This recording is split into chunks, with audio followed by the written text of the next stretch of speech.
L'autobronzant est l'assurance d'obtenir un bronzage parfait sans s'exposer. Encore faut-il savoir le maîtriser. Voici nos conseils par étapes. Se lancer dans l'application d'un autobronzant peut très vite devenir un enfer. Manque de patience, mauvaise technique, produit non adapté, bref, une application réussie nécessite que l'on maîtrise un minimum ce produit. Qu'il s'agisse d'une texture crème, brume, mousse ou gelée, le secret pour qu'un autobronzant adhère correctement à la peau est de prendre le temps de faire un gommage avant chaque application.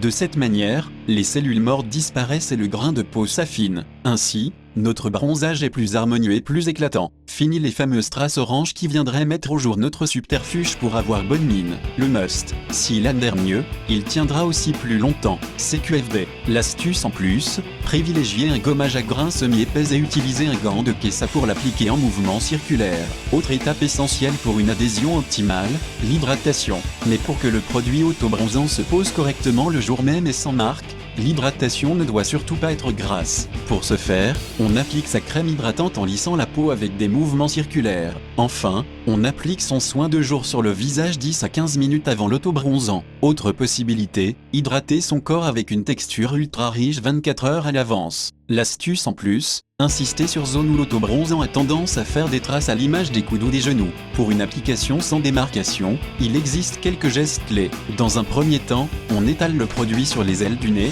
puis sur les pommettes, les joues, le front et le menton. Pour ne pas charger le contour de l'œil, on évite les paupières et les sourcils, ainsi que l'implantation des cheveux. Pour plus de précaution, on peut aussi poser un hydratant ou de la vaseline sur ces zones. Si les pores sont dilatés, on applique un sérum astringent sous son soin de jour. L'astuce en plus, si notre autobronzant se présente sous forme de mousse, on utilise un ancien pinceau à maquillage moyennement dense pour l'appliquer. Le secret est d'effectuer de petits mouvements circulaires pour le fondre à la peau. Et on n'oublie pas le cou. Pour appliquer l'autobronzant sur le corps, on commence par les pieds, puis on remonte progressivement vers le haut de la cuisse. Inutile d'insister sur les zones de plis, chevilles, genoux, coudes, car la peau y est plus épaisse et se colore donc plus fortement. L'astuce en plus, comme pour le visage, on peut se munir d'un ancien pinceau à maquillage pour les zones à risque, de traces, évoquées précédemment, mais aussi le décolleté, le dessus des mains et des pieds. Même si on utilise un autobronzant light, on se rince les mains immédiatement après application.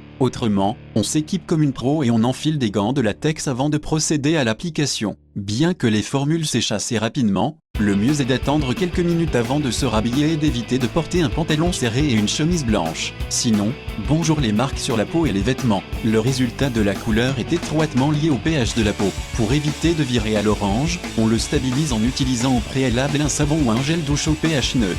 Si l'odeur de la dye est gênante, on misait sur des formules contenant des huiles ou des extraits végétaux qui la masquent. Enfin, on ne délaisse pas sa crème solaire lorsque l'on s'expose. L'autobronzant ne protège pas la peau, attraper un coup de soleil est donc toujours possible.